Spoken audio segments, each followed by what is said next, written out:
Test, test. Test, test. Okay, testing. Hey, if everyone could take their seats, please. We're going to get started in just a few minutes. There are plenty of seats up here. If everyone could grab a seat. If you have a front row seat, take one of those. Hi, Burke. If you have a front row reserve seat, please make sure to come take one. Please file in the back and get seated. We're going to get started very, very shortly.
Pivotal Labs is changing the way that the world builds software. It's an incredible company, and they're also hiring. So if you are a project manager, an engineer, designer, you can see Theron or get one of his cards in the back. Another big thank you goes out to 24 Wines. This is their third Minds Behind the Game panel that they've been pouring for us. It's called 24 for Charles Woodson. Incredible player and former MBG panelist. Their tasting room is opening in Napa, actually on September 25th, in just a few days. So head up to Napa and also see Guillermo, who's pouring, if you'd like to join the wine club or buy some wine. I'd also like to thank Virgin America. We're really excited to have them here tonight and also giving away an incredible prize. They're the official airline of the San Francisco Giants, and they're our hometown airline, the only one based in California, and they're about to start flying to Hawaii. So if you do the best tweet with hashtag Minds Behind the Game and tag @ChatSports, you could win a free round-trip flight on Virgin America. So it's pretty exciting.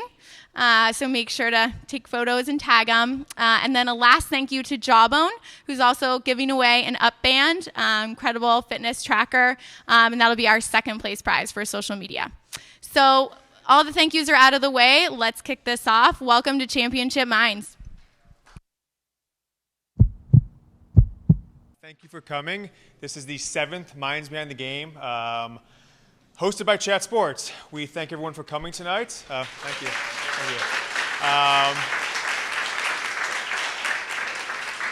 We've had some nice success with these panels. This is our 7th one since December of 2014, so we're around 9 months now. We've had such panelists as Warriors owner Joe Lacob, 49ers owner Jed York, Cleveland Cavs owner Dan Gilbert. We've had 2 team presidents, 2 future NFL Hall of Famers, and a bunch of other folks in marketing, sales, and technology in the world of sports. So we're really proud to bring you what we think is maybe one of the more unique sports panels in history. We've done a lot of research, and by a lot I mean me and like 20 minutes last night. But I am fairly certain this is the first time in public that 2 trophies of Major League Baseball and NBA have been won in the same city in the same 12-month periods, and then have been in the same room at the same time. So this is like a big moment in history. So a little plug for our company before we get started. We put on these events. We are not an event company, but we are a sports technology company. Our iPhone app tries to change folks' behavior and how they consume content on the teams that they love from the sources you trust. So if you are a Warriors, a Giants, and 49ers fan, but maybe you went to school at University of Texas, there's not a better source for content from your favorite sources for all those teams than Chat Sports. News, scores, live play-by-play, see what your friends are reading. So, couple big announcements for our company tonight. I just want to point out, we're getting ready to launch our Android app very soon, and several of you tonight have pulled my shoulder and asked me about it, or pulled my coat. So, the guy over here in the purple shirt, Brett, give a wave. He is your Android demo / sign you up for a beta test list right there, so please grab him afterwards if you are interested in beta testing your Android app.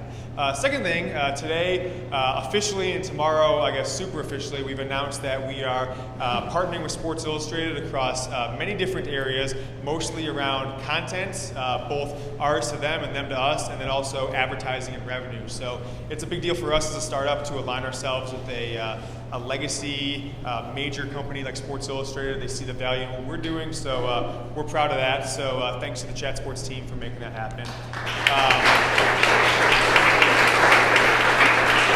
So given that this is the 7th one, we kind of joked when we started these panels that if we ever got to 5, and we ever got maybe to 5, 6, 7 panels now, that we'd have some sort of Hall of Fame for people who came to all of them. And we never told this to anybody. I think Susie and Brett and I joked about it for a while. But I do want to point out our Hall of Famers. We've got 3 folks in this room that have been to 5, and 1 actually has been to 6 of these panels, given even that 1 was in New York. That's pretty remarkable. So Dan Runcie, where's Dan at? Woo! Dan is not in the Hall of Fame. This is Brett's boy, so Brett, 9 a.m., my room, my office. Great, so Lexi is here. Lexi, wave. This is her 5th Minds Behind the Game. Lexi works for Score, and Mitch, where are you at, Mitch? There he is. Mitch works for Score as well. This is number 6. He's a Minds Behind the Game legend. He's going to be hosting the next one, I think. So enough about us. We're here to see two gentlemen who have led their teams to two of the more remarkable runs in sports history. I think that winning 3 titles in 5 years in any sport is truly remarkable and rather unprecedented. There's only a handful of times maybe in sports history that it's happened. So from the San Francisco Giants tonight, joining us will be the general manager, Bobby Evans. Hold your applause.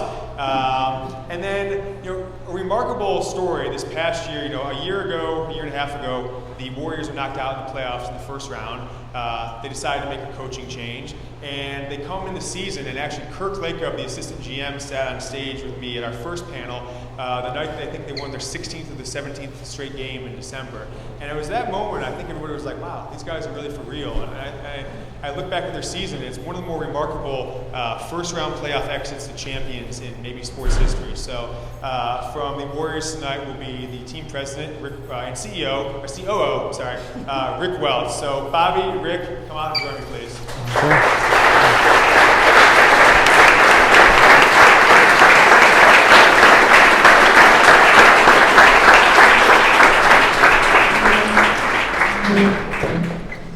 All right, guys, thanks a lot. Appreciate being here. We can have fun. We can have fun. We got water if you're interested. I got a little feedback there. So let's start off a little lighthearted. We'll start off with these questions we call quick hitters. They have nothing to do with the panel tonight, but they always give an insight to your lives, your day-to-day as a sports fan. So tell me about the sporting event that you've been to in person in your life that's most memorable that you didn't actually have a part of. It wasn't your team, wasn't your league, that was the most enjoyable for you. So we've asked every single panelist in Minds in the Game history this. I think the Yankees are leading at like 7 of 20 panelists have said a Yankees game at some point. So what up for you guys? Bobby, you want to start it out? If you got. Yeah, this past year's Super Bowl was incredible. But the most memorable was I actually brought my dad and my brother and my son to a Super Bowl a number of years ago. It was a year that the Patriots, I think, were 18-0 going into the game, and shortly thereafter my dad passed away. So I felt like that was just a passionate memory for me to have been able to take him to his first Super Bowl. So it's really memorable. Yeah. Tough loss, but it was memorable. Sure. Rick? Yeah, I hope we don't do this all night, but I was actually going to say, my love of sports really came from my father. That's what we used to do. We used to go to games, and it really became one of the most important parts of our relationship. And I got to take him to the Olympics, got to take him to a Stanley Cup final championship game, a World Series, a Super Bowl, and an NBA Finals. And I think that it's hard to pick which one of those was the most memorable, but just because it was my dad and that's how we started, I think any one of those could have qualified. Oh, very cool. I think back to mine, very similar. Father moments. My dad's a big Michigan fan. I was raised that way. 1997 Michigan-Ohio State game. They go undefeated, and then 18 years later, I get the chance to have a panelist from that game, Charles Woodson, sit in the panel with me. So that was actually kind of those two moments together was mine. So those are really interesting. They all align. So let's talk about your jobs, guys. So general manager, president, seemingly on two different sides of the organization, the player then on the field side and the business side. So walk me through your day, what you're doing during a game, what you're doing off season, just kind of what you do in your job. Want me to start? Sure. Okay. So the way we're organized, the way I would suggest that all NBA teams be organized, and that's if you have very active ownership, which we do, that both the business side and the basketball side of the operation report to a very engaged ownership. That said, part of the reason I'm here is philosophically those two are absolutely intertwined. So our general manager, Bob Myers, comes to our weekly senior business staff meeting. His ideas are as good as anybody else's ideas in the room. We hear about the team at that point and maybe change some of the things that we've been thinking about. So, but make it clear, my focus is to make sure we can generate enough revenue to pay all those guys who guys like Bobby are signing, right? So it's really everything to do with the fan experience, everything to do with revenue generation, from broadcasting to ticket sales to sponsorship to community relations, media relations, things like that. All all the things that we hope become invisible once the team is on the court, and that's everyone's focus. Where do you sit during a game? I sit all over. I do have two seats that are my favorites, but my job is to make sure that the 20,000 people there are having a great time. So before the game, even during the game, I'm walking around visiting people and just making sure their experience that night is great. Sure. And Bobby? Well, the best part of the day is the first pitch of the game, but we're up in a box at AT&T Park behind the plate, broadcast level, and it's really an opportunity to evaluate our players, evaluate our staff, evaluate game strategy, evaluate performance, health, all those factors that go into 162 games in 183 days. And so my focus during the game is just to come up with talking points that Bruce Bochy and I will visit on post game, that may have some bearing on what we do in terms of player moves as we're leading up to a big series, or we're leading up to a trade deadline, or as we're waiting on injury reports, which we've had a few of this year. But the rest of the day starts early in the morning. You're looking at what all of your minor league affiliates did. You're looking at player transactions. Clubs are constantly putting players on waivers, so we're reviewing those players in terms of their value to potentially add to our organization. There's usually at least a couple clubs that are reaching out on trade possibilities that even early in the season, maybe as a follow-up to spring training talks, and certainly as it gets heated towards the trade deadline. We're looking at what our minor league clubs are doing and seeing who's getting closer to being able to come up and potentially help us, as well as looking at guys that we think may be at their peak and therefore could be candidates for a trade. We're managing within a budget or payroll that is tough because there's some variables that you can't control, and some of that is injury related, and therefore your payroll increases every time there's an injury, and that's unfortunate, and it's difficult for us to sometimes keep it within a certain level. But fortunately we do have a very good partnership with our ownership. Larry Baer is our team president.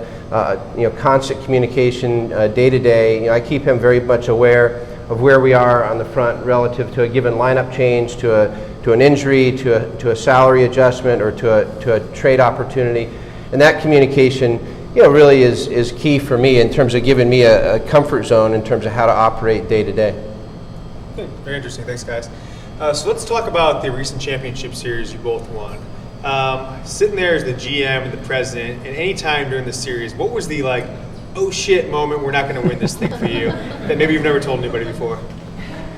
In our organization, I think everyone shared them. We went down in our Memphis series 2-1, and we did the same thing in the NBA Finals against Cleveland. Went down 2-1, and while no one ever likes to attach that phrase "must win" to any one particular game, I think all of us who came into the arena those two nights down 2-1 felt like we had a game we had to win, or the opportunity to win that championship would slip away. So they were pretty much there for all the world to see. Unfortunately, both times the team really stepped up and delivered a couple of the best performances of the playoffs. Sure. How about yourself, Bobby? Well, the series, the playoffs started for us in Pittsburgh with a one-game playoff, so that wasn't a really good way to start with one game to determine where you're headed. And playing in Pittsburgh was already tough for us earlier in the year. In fact, we had the first, I think, walk-off instant replay play earlier in the season, and so there we are going into Pittsburgh, and really the relief moment came on Crawford's grand slam, and but then jump ahead into the St. Louis series and the LCS, and they're getting to our starter early, and looks to be a tough road ahead. And we're going to end up having to go back to St. Louis if we lose this game, and the guys fight, and we get a couple of big hits, and one including from Michael Morse, and ultimately we advance on to the World Series. But then when we lose Game 6 of the World Series to Kansas City, not 1-0, not 5-0, but 10-0, it does give you doubt, going into a Game 7, and we don't have Bumgarner available in terms of starting. We know he can be available out of the bullpen. We're expecting that could be a couple or 3 innings. So there's doubt definitely crept in as that Game 7 approached, but certainly it was fun to finish on top. Sure, yeah, very interesting. I think we all shared as fans kind of those same moments. Very interesting. So, Rick, thinking about your role as team president. As I mentioned prior, it's no secret to anybody that you switched coaches prior to a championship season, which is very rare. But that coach was your GM in Phoenix. So talk about your relationship with Steve then, maybe what changed now that he's your coach, and did any of that relationship from prior lead to him, landing with the Warriors? And I think everybody last May thought he was going to, June thought he was going to be with the Knicks.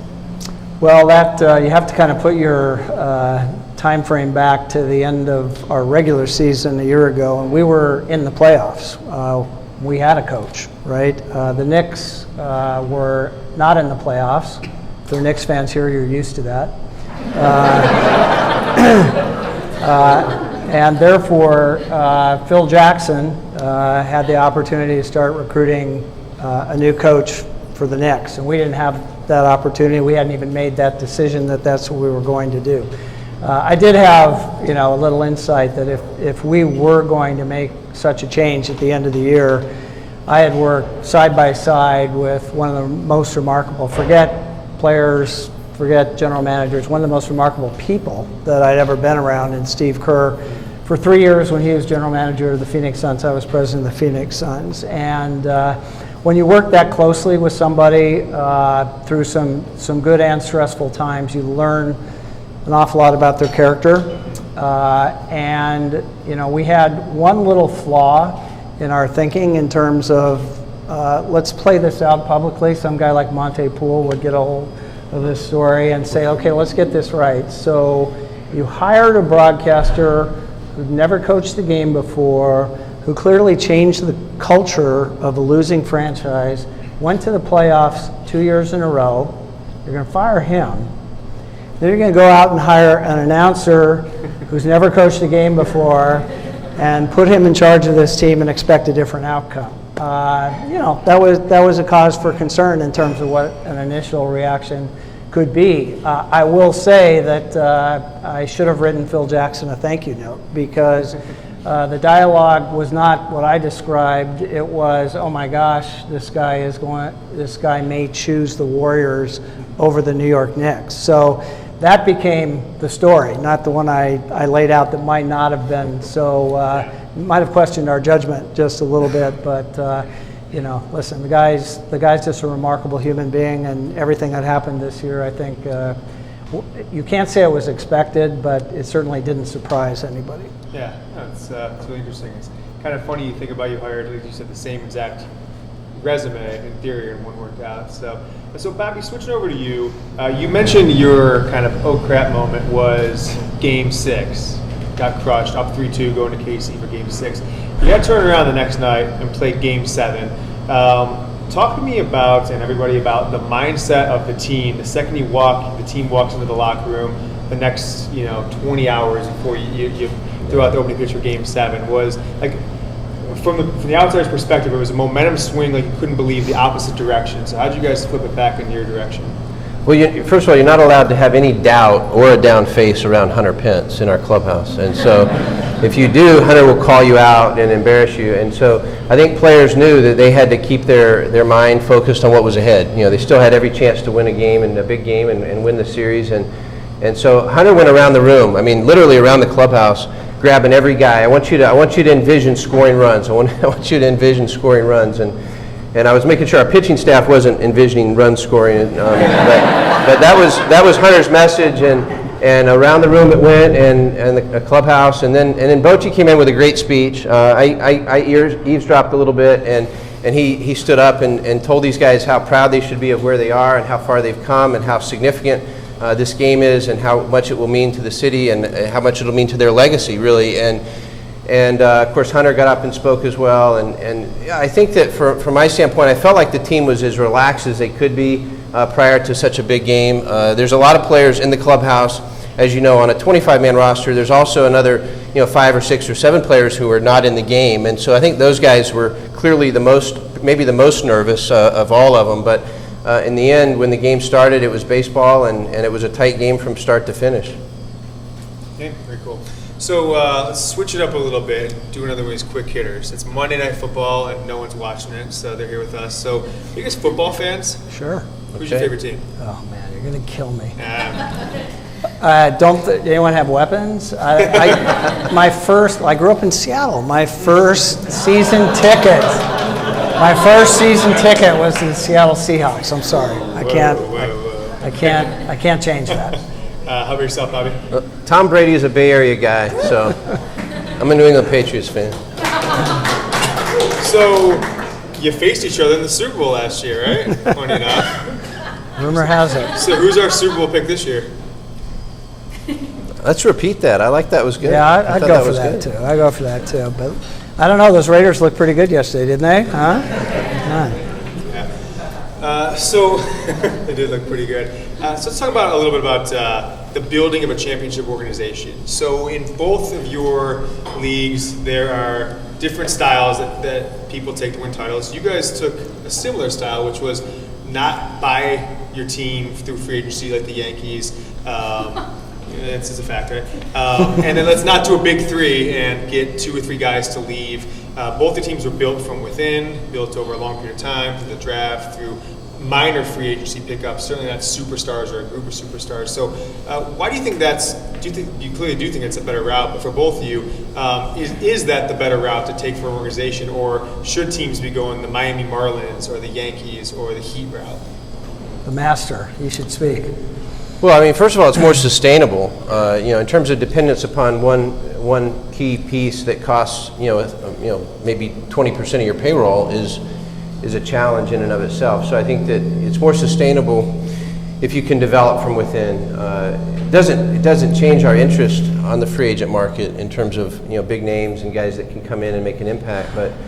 Again, the sustainability of players that are coming through your system, the fans, of course, get excited about them, but ultimately they got to be ready to compete and perform. And if they don't, it's all for naught. So, in our case, last year, 2014, we had gone through a number of different options at second base. One of which we had anticipated coming back off of an injury, Marco Scudero, and then we went through many different other options until Joe Panik emerged and really became a big piece of our lineup, hitting in the number 2 spot and ultimately being a big part of winning the championship. And again, that's why you have a system, and so that you can pull from within to give you that opportunity to compete at the highest level. I think that it worked out that way for us, but I think that was just through evaluating what opportunities there were each step of the way, and it wasn't absolutely positively have to go that direction. It was based on what that opportunity is at that point in time, then that's the way we're going to do it. Actually, Andre Iguodala's behind the wall there. He's going to come out and kick your ass because Did I call him a minor free agent? the MVP of the NBA Finals actually was a free agent signing, so I will point that out as well. That's good. Quick reminder to everyone, we've got 2, is he really back there? No. We've got a couple prizes. If you are tweeting quotes or photos of the panelists tonight, use the hashtag Behind the Game, tag Chat Sports. Virgin America is giving away a free round-trip ticket, and Jawbone is giving away one of their great wearable accessories to track your fitness and your health. So continue to do that, Twitter or Instagram. So let's switch sides. What was I going to ask before that? Okay, that's right. I scared you there, didn't I? You did. Yeah. Okay. Yeah. So let's talk about switch gears for a second and talk about the new stadium that's going in a few years in San Francisco. So walk us through where we're at, what you expect from it, and then afterwards or during, we're going to play a little video that you guys released recently. Okay. Well, we're closer today than we have been, but we've been at this for 3 years and we don't yet have a shovel in the ground. So welcome to doing a big, bold stadium project in San Francisco. We originally accepted Mayor Lee's invitation to come back to San Francisco to go to an area, part of the city called Piers 3032. We actually were about a week away from having to decide. Well, here, this is the Mission Bay site. That it's a 12-acre site located just a few blocks south of the Giants parking lot in Mission Bay, and it will consist of not only San Francisco's first world-class arena for not only the Warriors but all kinds of other events, music, family shows, things like that, but it also includes 2 160-foot office buildings, includes a Rockefeller Center size or Union Square side plaza, 125,000 square feet of mostly restaurant retail. And when that project is ready, shovel ready, then the park that you saw in that initial beauty shot, a new 5.5 acre park will also be constructed at the water and be the only thing between the arena and San Francisco Bay. But we've completed our EIR, Environmental Impact Report, filed that a few months ago. There's a comment period. We have virtually no comments from the public on it, with the exception of one group, which hired 4 law firms to file an unprecedented 1,000 pages of comments. It's a group called the Mission Bay Alliance. I can't tell you a lot about them. I've never met them. But it's a group that does not want to see the Warriors come to Mission Bay, but we're full speed ahead. We expect that environmental impact report to get certified by the end of the year, and then we'll see if that group wants to sue us or not sue us. But I think we're very confident that the work that's been done to this point will result in us being able to bring the Warriors back to San Francisco, where we originally came from Philadelphia. So yeah, there you go. So someone just asked me a question, and I'll ask you. I don't know if this has been decided yet, but are we keeping the name Golden State, or is it going to be San Francisco, or we don't know yet? Killing me. Gotta get some sort of quotable. I'd like to see a show of hands. How many people would like the Warriors to be remain the Golden State Warriors regional team? Wow, Bobby's voting. Okay. How many would like to see the name changed to the San Francisco Warriors? Okay. As usual, you in San Francisco were louder, but not the majority. Okay.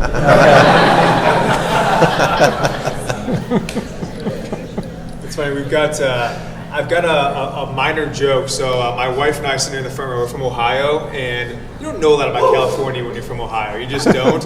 And we moved out here a few years back. It was an exercise of geographical intelligence, and it was like, where's Oakland compared to San Francisco? And the responses ranged anywhere from, oh, it's down by LA, to it's over by Sacramento. It's like right in the middle of the state. No one said 5 miles away. And I think if you ask people like, where do the Golden State Warriors play? It's worse. It's like 10% outside of California, non-basketball fans, of course. So I vote for San Francisco. Actually, the thing that's changed really as a result of the championship. We used to hear that. We hear that a lot less now. In fact, I will say that I think there's been a bit of a groundswell to keep the name reflecting it more of a regional team. But can I just give a shout out to the Giants? I mean, these projects are incredibly hard to get done, and the Giants prove that you can do it without large public subsidies. And in San Francisco, that's the only way to get these done. And we're now talking about that project that you just saw the animation on is over $1 billion project, not $1 of public money. It's 100% privately financed by the Warriors ownership group.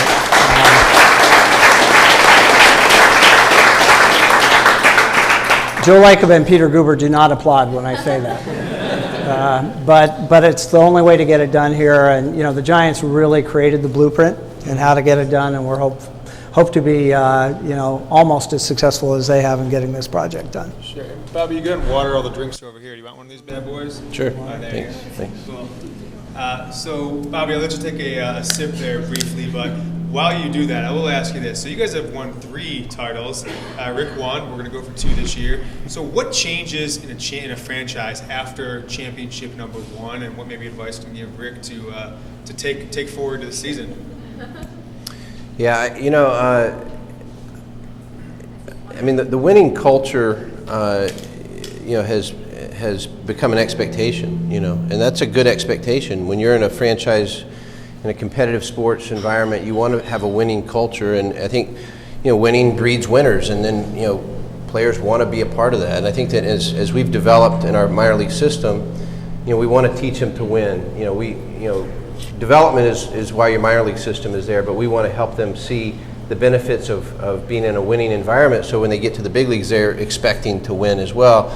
But I think that the best part of winning, really is just the groundswell of support from the city. I mean, it's very emotional. It's just a very passionate city anyway, and then to see the support and really the expectations grow, which I think is a good thing. It's just an amazing environment around the ballpark, in the clubhouse, and of course around the city. And I think it's I think a testament to much more than just what the team does on the field. It gives you an opportunity to really talk about the rest of the organization that really makes championships possible, and it allows all of us within the baseball department to look around us and see the work that our marketing team does, and our media team, and our ticket sales, and ballpark operations, and finance, and just the team effort, and to help people realize that at the end of the day, this doesn't happen without everybody. And so I think that helps the culture in the organization feel more connected to what's going on the field, because everybody feels a part of the success. Yeah, very cool. So Rick, what is season championship one? What's opening night going to look like at Oracle? Anything special planned you're going to reveal for us tonight? See, if you tweet that out, I'm going to have to kill you. So on Twitter. I think it's going to be mostly very traditional. In our sport, what happens is the commissioner comes to town with a boatload of rings. Yeah. And we spend the time prior to that game honoring the players, each one of them individually, and presenting them with their rings, and then raising that championship banner that Joe Lacob, in his first day on the job, pointed up at the ceiling and said, "We want another one of those." So we're going to have the opportunity to raise that banner. We got a couple surprises that we're going to add into the mix, so that it's memorable and very, very much a Warriors stamp on the night, but I think we're going to really honor the tradition of how teams in the NBA have done it throughout our history. Bobby, which ring are you wearing there? The latest. Yeah. 2014. What do you do with the other two right now? Lockbox. Great. So let's transition a little bit and talk about another quick hitter. So outside of your own job or each other's job, no kissing each other's butts, what's the best job in sports, in your opinion? Don't say the GM of the Giants. No. Boy. I like Buster Posey's job personally, but I think if I could come back in another life in sports with a great pair of pipes, I'd probably like to be Marv Albert, sitting courtside at great NBA games, and always being right and never getting second guessed like a coach or a player. And I think our sport's so live television of sporting events is probably the last place there is that people really do consume live content. Even music gets more consumed after its original than its original presentation. So that's the most unique thing about sports. It's the last place where we all share a common interest, even though we may have nothing else in common, and we share that in the moment in a live environment. It's what makes sports one of the things that makes sports so special. Do you have a game call you want to do for us right now? Yes, and it counts. I love it. Well, thank you for that. That was my mark. Very good. That was my mark. How about yourself, Bobby? I think positions are overrated. I think that the titles are overrated. I think that at the end of the day, the most enjoyable job in baseball or in sports is where you have an opportunity to influence the direction of your team and hopefully influence great results. I think that it really doesn't matter what position you're in. You can have a title and a position and have no influence. So I think that ultimately the best job in any sport is a position where you have influence. Yeah. So Rick, switching back to you, you guys won the Sports Business Journal Franchise of the Year. What does that mean to the Warriors, and how do you think you accomplished that?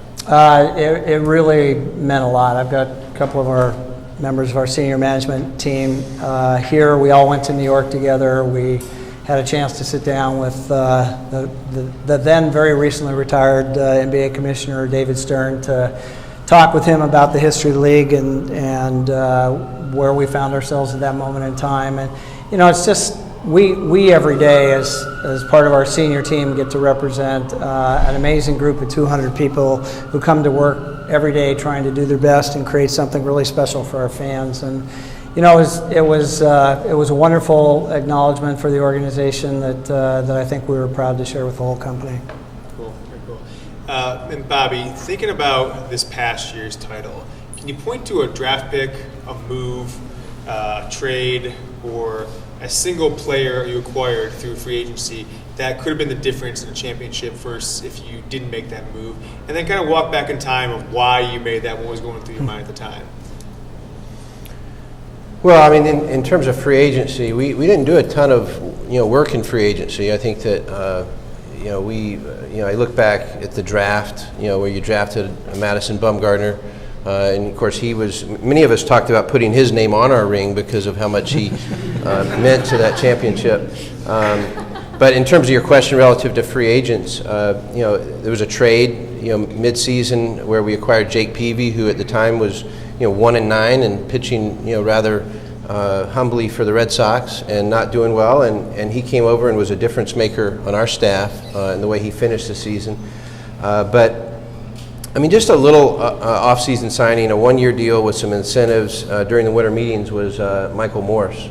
And I think that the interesting thing about Michael is, he spent a good part of the second half of the season hurt. In fact, he was injured when the playoffs started. And I remember after we won the division series and we were getting ready to start the LCS, we sent Michael down to do a rehab assignment at Instructional League and asked him to get some at-bats down there for 2 days before he joined our LCS roster. And ultimately, he had the game-winning hit in Game 7 of the World Series. He also had a big home run in the LCS, a game-tying home run that kept us ultimately in a position where Ishikawa could have that walk-off home run. But Michael Morse was a pretty significant factor, as small potato as that deal was. Yeah. So when that signing happened before the 2014 season, what did you think of Morse? What was your consideration for signing him? Was it something you were all for? Did it not matter? Kind of walk us through that process, if you could. Well, we had a mixed thought process. I mean, scouts liked him, but he's not necessarily a guy that you want to put all of your eggs in one basket with him, because he's not a defender, and we have a big left field, and for a guy to come in and play at AT&T Park and not be a defender with our pitching staff, fly ball pitching staff, there's some concern, as we're discussing adding him, and really if the price had been maybe even just a little bit more, we wouldn't have done it. But we pushed really hard until like 2 or 3 in the morning at the winter meetings to try to finish a deal, because we knew if we didn't get it done that night, the next day was going to bring on another onslaught of competition. And so it was a fun result, of course, but at the time we didn't expect it to be a game-changing move. But for us to add power to our lineup, we thought would be a big help to us. But Sure. It was played out well, of course. Very well. So Rick, talk to us about the Warriors organization. So when I talked to Joe at a panel of ours over the summer, and he talked a lot about when he got into when he was handed the keys to the organization. There's a lot of walls up between business and player ops, and these teams, these parts of the business didn't talk. And when he pushed down the walls, people were like going crazy, like, you can't do that. Like, why not? Well, people can see my stuff or something like that. So tell us about the Warriors organization from top down. Who's in charge of what, and how you communicate with each other, and how that led to a championship season. Well, it's a pretty simple formula. Joe Lacob started a few pretty good companies. You may have heard of Auto Trader, Invisalign, if you like that. And I think he really applied what experience he had in doing that. So first thing that happened was, let's figure out what we have here, right? So we're coming up to the 5th anniversary on when Joe and Peter bought the team, but he really spent the majority of that first season really trying to evaluate the organization and the people that were in the organization. I didn't get here till 10 months after that. And at that point in time, I think he had a pretty good idea of who we could bring with us on this journey and who we probably had to leave behind. That became my job when I got there, I guess, in great measure. And I think everybody I was pointing to those guys before, Brandon Schneider and Raymond Ritter. Those guys have been at the Warriors for a long, long time, okay? But I think we found two people there who could play a much bigger role than they had been allowed to play up until that point in time. And we found a lot of people who really weren't prepared to do things in a different way. We had a losing culture. We expected to lose. We were comfortable losing. And everybody got invited along for the ride, but you either were going to get with the program and talk and decide what we were going to be as an organization, or it probably was a good time to say goodbye. So we probably turned over 50% of the staff. Is it 50 or 15? 50, yeah. And I had the easiest recruiting job in the history of the world to tell the story of what this franchise was going to be, to live in the market we all get to live in, with the hope of moving to San Francisco. Pretty compelling, and we were able to recruit an incredibly diverse group of senior managers, I think, who really have the success of the franchise as their responsibility right now. We have 3 women who are in our most senior rank of management. We have my favorite story is our general counsel, who kind of looks like he came out of a Brooks Brothers catalog, good-looking African-American guy who in his prior life was a rap artist who toured Europe as Cap D, okay? Gotta love that, right?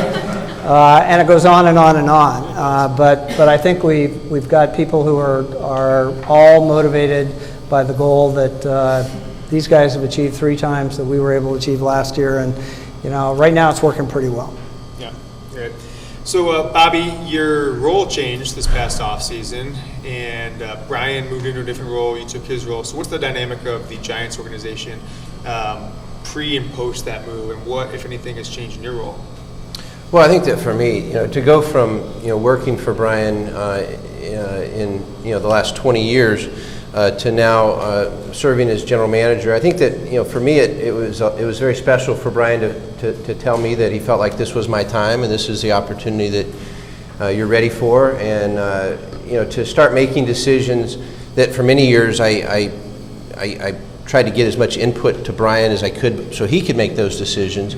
To now make those decisions along with Bruce Bochy is very gratifying. I mean, again, it's an opportunity to take on a different level of responsibility, and then it really incumbent upon me to build our staff and get input from our staff instead of being part of the input. Now I'm trying to collect as much input as I can to help make those key decisions, and it's going to be 6 months here by the end of the month that I've done this, so I've got an off season. It'll be my first off season in this role, so I'm excited about it. But there's still the benefit of having a Brian Sabian right there for me is I think a huge plus, and again, an organization that there's a lot of continuity starting with the ownership level down, and not having to go, and I think it's a very tough job to go to another organization and take on the role of general manager, and then really have to start from the ground up in terms of who your staff is, what your farm system is made up of, and what your roster looks like. So I certainly had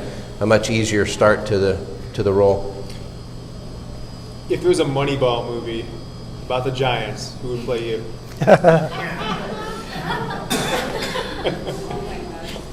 Wow. I'm just throwing it out there, popping my head.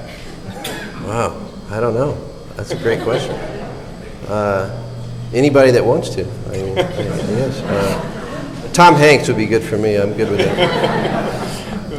All right, so we're going to, in a few moments, take questions. So if anyone has questions, think of them now. You can also tweet them in, and we can look that way. So, guys, another quick hitter question. What kind of cell phone do you carry right now? iPhone 6 Plus. 6 Plus? We have too much in common. I have the same thing, but it's especially because Eddie Q from Apple is a season ticket holder, sits in the front row. So if I didn't have this, but I'm going to the smaller one. I'm not gonna keep the big one. I just ordered my new one. So I feel the big one's a little too big. It's not a single hand device. Yeah. It's not a single hand device. Your thoughts on that? You go with the one-hander and the 6 Plus? I love it. I love it. I'll take the 6 Plus if it comes out too. Isn't that an iPad? Is this phone you have right there? That's pretty funny. Any apps on there that are kind of like a guilty pleasure that you don't want to like admit to anybody, but you use a lot? Like mine has become Snapchat, like watching people's stories. It's so obnoxious, but I'm kind of addicted. Anything for you guys? Mine's my wine app, where you take the picture of the wine label and get the actual price that you actually should be paying. Said that. Keith Bruce from the Super Bowl just told us that 2 weeks ago. The same. Can't live without it. Can't live without it. Interesting. How about yourself, Bob? You're swiping. I don't know. MLB trade rumors. I don't know.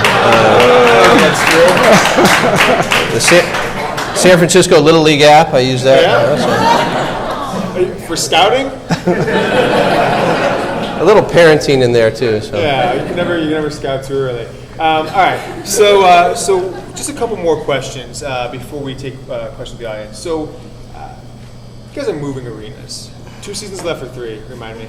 Yes, depending upon how the litigation Great goes. Answer, great answer. Yeah. So, Oracle, in my opinion, I was telling your guys prior, is without question the best environment I've ever been to as a sports fan. Even sitting close to the floor, sitting in the rafters, no matter where you're at, it's a great environment. So, one is, how did you guys build that? And then 2, how do you not mess it up going to a new arena? Well, how do you build it? That is the oldest arena in the NBA. It's older than Madison Square Garden. Wow. So I have no idea how they built it because I wasn't around when that happened. Not the arena, it was just like, the... But I don't think it's the physical facility. I think it's the people who populate it. And the great news for us is that we made a decision a couple years ago to cap our season ticket sales at $14,500 to allow 5,000 new people a night to be in the building through groups or single game sales. But we renewed 98% of those customers with the promise that every single one of them is going to have the opportunity to move with us to the new arena in San Francisco. And we have 16,000 people now, over 16,000 people on a waiting list to try to get into that club. Wow. So those same people that have created that amazing atmosphere in Oracle Arena are moving with us to San Francisco. So I think that's the magic, and it's the people, and they're coming with us. Who buys those T-shirts at the playoff games? Who actually, you mean the ones that every fan gets? Yeah, I've got like 7 of them this past year. Caleb is going to be so thrilled that like somebody recognized that he's the guy out there buying 18,000 T-shirts, 20,000 T-shirts a game. But it's something that NBA teams started doing probably 10 years ago, and our fans love it. And every time you come to a playoff game, you're going to get a new Warriors T-shirt to present a sea of yellow. Pardon? She's been telling me, she's like, get us yellow. So now we have to get you your own size on top of everything else? It's really kind of hard to do when you got 20,000 people showing up at the same time. So you are not the typical size of a NBA fan, I will tell you. There should be some sort of trade-in program after the game, maybe. All right, so last question for you, Bobby. AT&T Park is... it's a very magical place. I think before I moved to California, you'd always see Cove, and you'd be like, wow, that's the coolest place. And everybody I talk to who comes to visit San Francisco, they always come and walk Cove. We've got all the plaques and everything like that. How do you think that happened? And did you guys make a decision, 15 years ago to put it right on the Cove for a reason and have that backdrop to make it look like that? Or how did that kind of come to fruition where you have maybe the most unique atmosphere in all of sports? Yeah. Well, I think originally the ballpark was actually going to face the city, and I think that I'm not sure if it was the wind study that we did. We did a wind study just because we had so much wind at Candlestick, we didn't want to bring it with us to the new ballpark, and so the wind study person basically recommended that we turn it, and there you have McCovey Cove and many home runs in the bay, and therefore the magical place here it is. But at the same time, I think they ultimately forgot about the bullpens. We had to add those late down the line, but there's so many great parts of that ballpark that I think that in many ways captures what they did at Oriole Park in Camden Yards in the sense that it's a traditional old school ballpark, and it's got that intimate feel. I mean, Peter McGowan was really the visionary behind it, along with Larry Baer, to make sure that the fans were intimately connected to the field and not so far apart as, of course, they were at Candlestick, and really was the design back in the time that ballpark was built.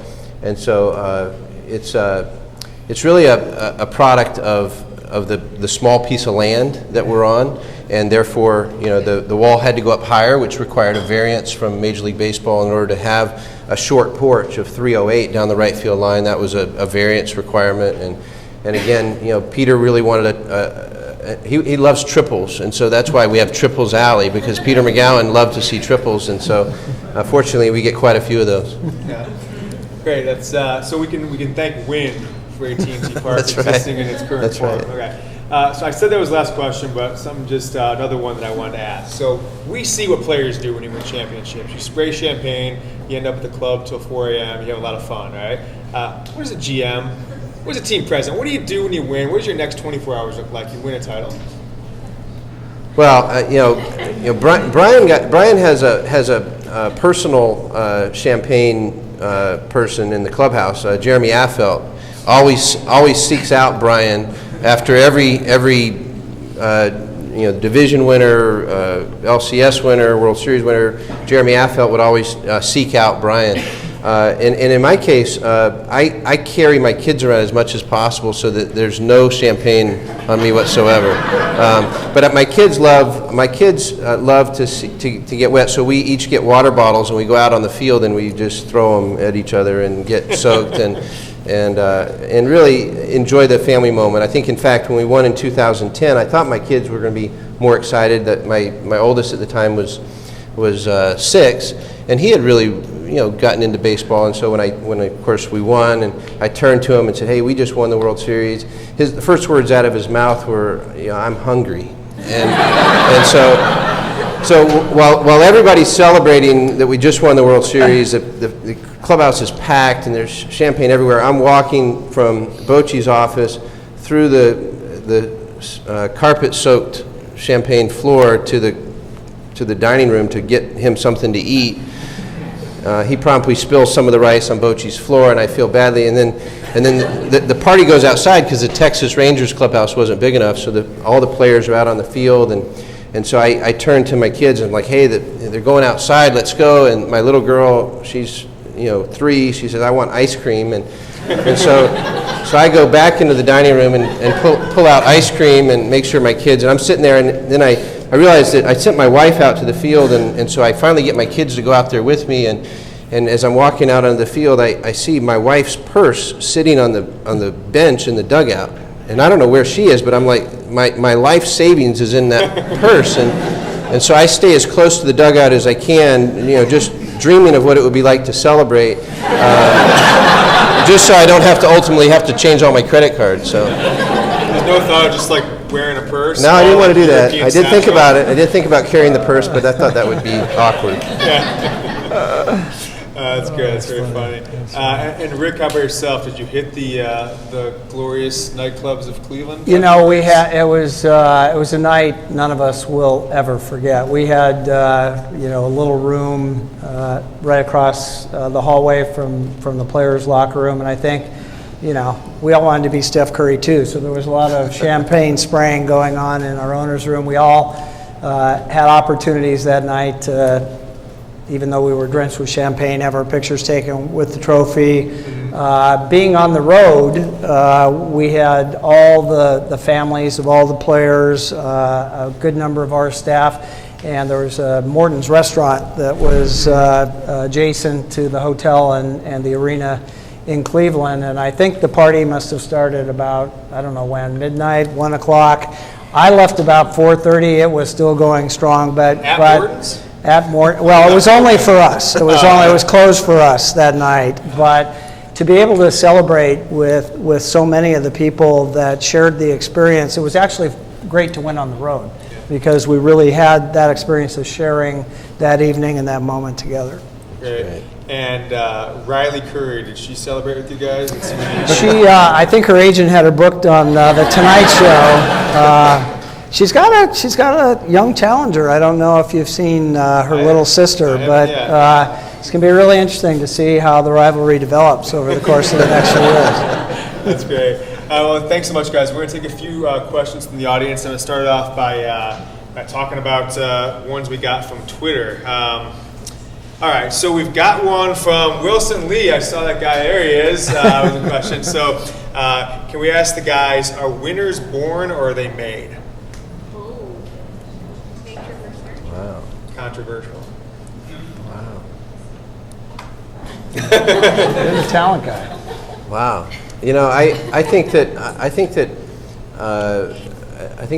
winners are developed. I think that it's somewhat of a mentality that, you know, I think starts with being competitive, and I feel like that even as we receive players from various college programs and high school programs around the country, these are guys that have elevated their game. They've risen to the occasion throughout their career. Now they come into a hodgepodge of 150 or 175 guys in spring training for the first time, and the winners are going to separate themselves. But you know, my mindset is all these guys are winners, and ultimately we just try to take the top ones to the highest level. I think there are a few that are born. You know, I think that you know, some are given gifts so far beyond the rest of we mortal human beings. You know, and I think it's some of the great players in the history of our league. One of my dearest friends in our industry is Bill Russell. 11 championship rings, and you know, more than he has fingers in 13 seasons with the Boston Celtics. A Jerry West, a Magic Johnson, Larry Bird. Now, what do all of those guys have in common? None of them were good coaches, right? I really think it's very difficult for somebody who physically was able to do these things in an almost effortless way and succeed over and over and over again to understand how the rest of we mortal human beings can't replicate that kind of performance over and over and over again. You know, and then you look at, you know, I think we already talked about him. You look at Steve Kerr. Now, if anybody thought that guy coming out of Arizona would win 5 NBA championships and be the best three-point shooter in the history of the NBA, I don't think so. No. That's a result of great coaching, and it's a result of a lot of hard work. So I think there are a few. I think there are a few that are born that way, but the vast majority of the rest got there because they worked so hard and were coached so well. Good question, Wilson. All right, so let's take a few from the audience. Who has a question for the guys? Just raise your hands. I guess no one, so we're going to go, oh, there we go, back there. Do you guys think players are being paid too much these days?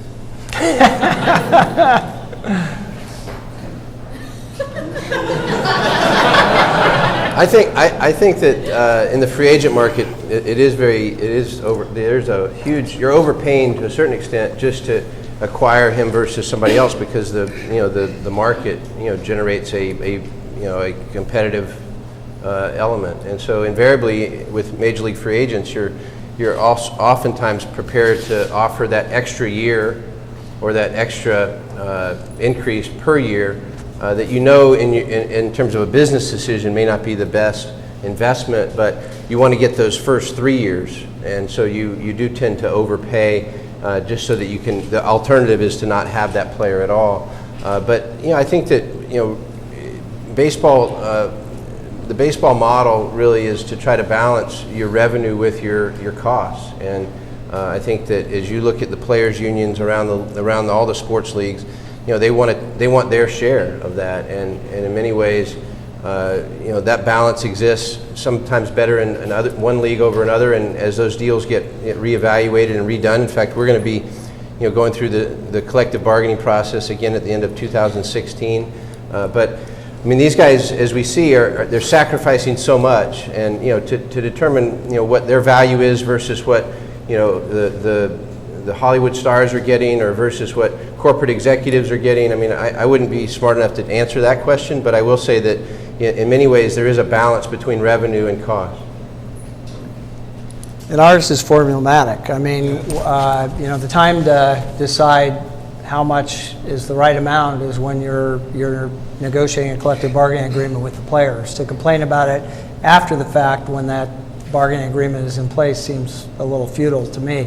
But our system for the last 20 years, I hope for a long time to come, you don't know, has tied the total amount of player salaries to a percentage of the revenue of the league to try to align the players' interests with management interests in knowing that 50 cents of every new dollar that comes in the league is obligated to get paid out in player salaries. Those numbers are incredibly large right now. I hope they get a lot larger in the future, but I think that alignment where where the players know that every dollar that comes in, they have their share, and it happens to be 50% right now, I think is something that's worked really well for our league. I hope we can continue for a long time. Sure. Good answers. All right. Questions? Saw some hands. There you are in the red shirt right there. So each of you have talked about having a winning environment, winning culture. What are some characteristics of a winning culture, winning environment? Well, it takes leadership. I mean, you start with leadership in terms of setting the tone, communicating. I think one of the things that Bruce Bochy does extremely well is he communicates well with his players. He communicates well with his coaches. The coaches communicate well with the players, and so players have an expectation, what their role is going to be. And I think that relieves a lot of the tension, a lot of the pressure that may exist, day to day. Players know when they come to the ballpark what to expect because Bruce Bochy has set the tone of what their role is going to be that day. And I think that communication happens at so many different levels in a winning environment. I think there's an element of respect, in our clubhouse for a veteran player with a younger player. I think that helps create a winning environment. The veteran players, in essence, tell younger players that, hey, we need you, and we need your help to win. And I think that's a great, beginning point for a young player. And again, there's so many different elements to a winning environment, but I think those are communication and veteran players that welcome young players. I think are two key elements. I think we locked our whole staff in a room like this for a full day last week to talk about this coming year and the championship. And we talked a lot about how you're going to carry yourself as a champion. I think everyone in our staff has the right to carry themselves as a champion, but that means different things to different people. And the way we want to do it is that championship was defined by everybody in our organization coming in every day and trying to make all the right decisions and make the best of what they could deliver that day. And we can't control the ultimate outcome on the court. We can control the way we come to work every day. And what you have to call me out on the first time you ever see it from the Warriors is if we start to think like we've got it figured out and project any arrogance or secret, that we have some secret knowledge that has enabled us to be champions, I think we're on the road to destruction, right? There's nothing other than the attitude you bring to work every day that creates the opportunity to become a champion. It can't guarantee the success. Really insightful. So I just got a message. We're trending on Twitter, which is a big deal for us. So thanks for all the tweets out there. That's really cool stuff. So who else has a question for the guys? Here you are. So this question is for Rick. I heard you mention that the Warriors, or you personally, have not sat down with the Mission Bay group. And I'm just curious the reasoning behind that. Have you made overtures to meet with them, they reject them, or has Mayor Lee actually tried to bring you guys together? I know one of the big issues for them is access to the hospital during emergencies and No, I'm going to have to correct you right there. There are two different groups that you're talking about right now. One is the University of California, San Francisco, UCSF. Okay, we are and have been. They did comment on the EIR as an institution, and what they said was, provided that we can work out with the city and with the Warriors our concerns about those very, very important things like hospital access during any time of day, et cetera, we are supportive of the Warriors project. The Mission Bay Alliance, as best we can tell, is a group of very wealthy donors who over time have given a lot of money to UCSF. They are not UCSF, and it gets confused. No, I know that. But what I'm saying, I know that the UCSF supports it as long as you give them access, and I know you're trying to work with them. Right.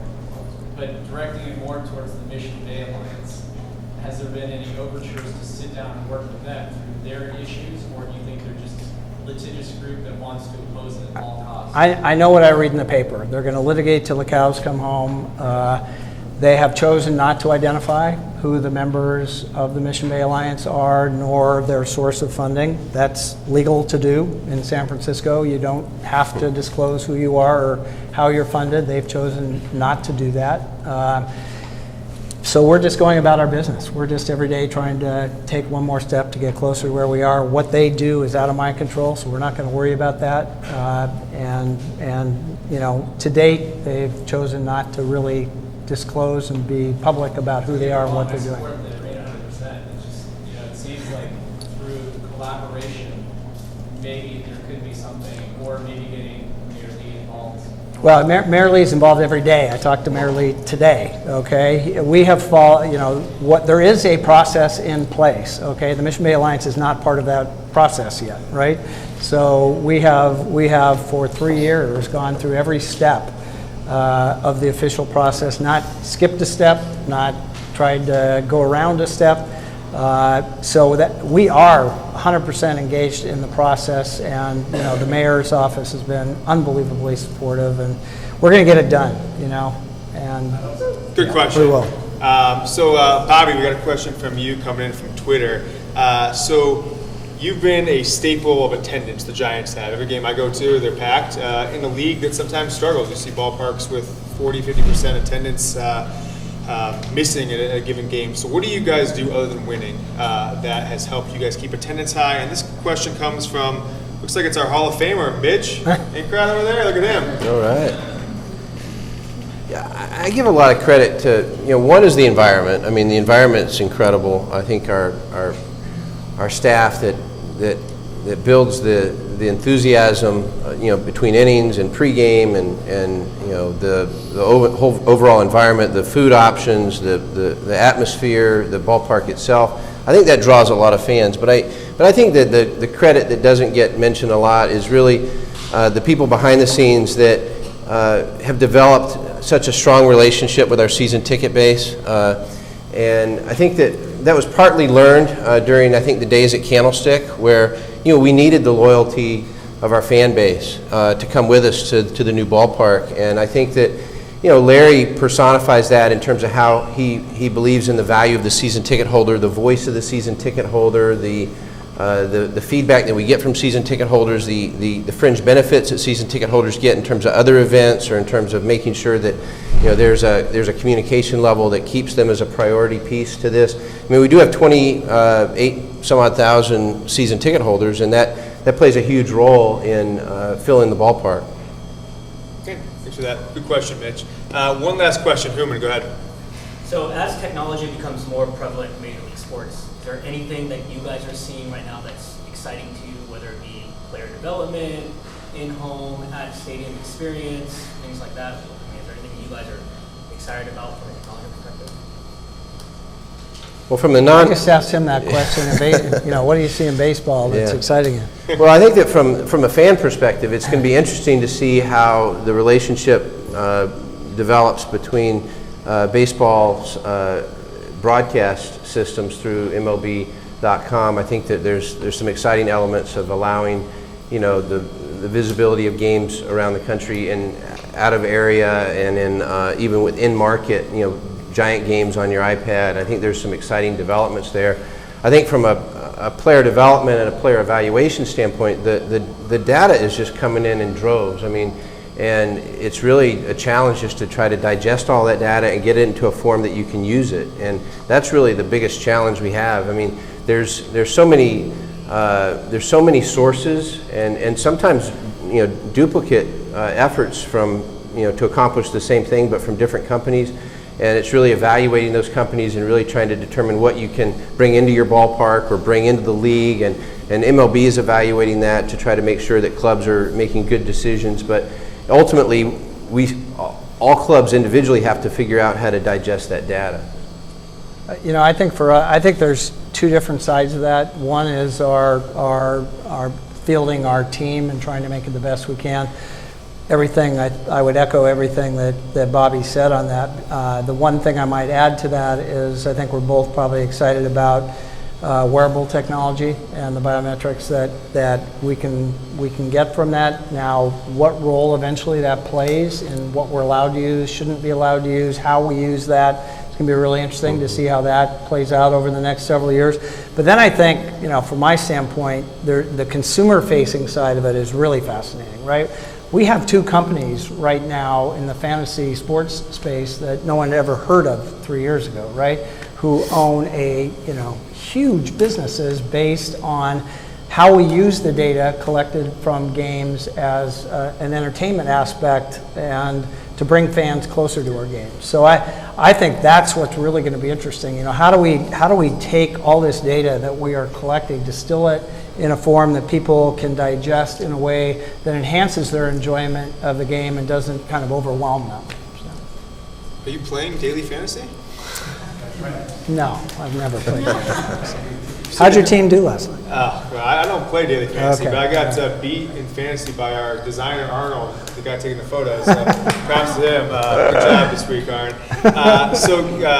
Really quick, before we wrap up, I do want to announce our winners. So we've got first place and second. The first place gets to choose one of 2 prizes. So it's a donated round-trip airfare from Virgin. So thank you so much. Wow. We appreciate that. And a wearable Jawbone band from Jawbone for the second place finisher. So here, chosen by the Chat Sports staff for our winners. So Lynn Bruni, where's Lynn at?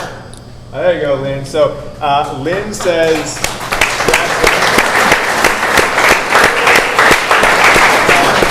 Golden State Warriors or San Francisco Warriors, doesn't matter, just can't wait for Mission Bay behind the game at Chat Sports. So That's a winner. Good one. So Lynn, come and see me afterwards and we'll get you which prize you want. And second was Ty. Where's Ty at? HSIA? Ty, there you go. Ty says, Andre Iguodala is going to kick James Yoder's butt.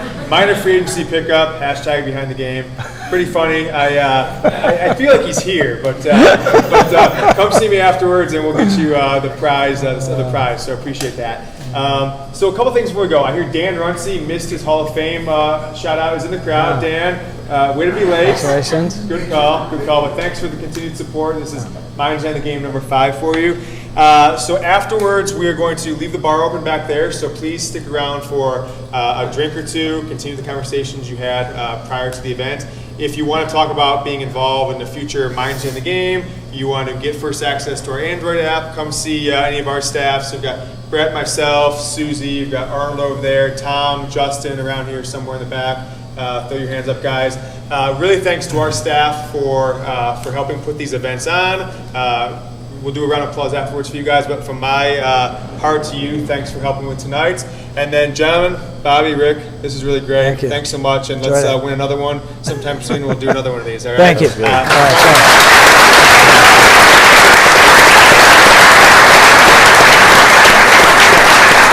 Everyone have a good night. Thank you so much for coming.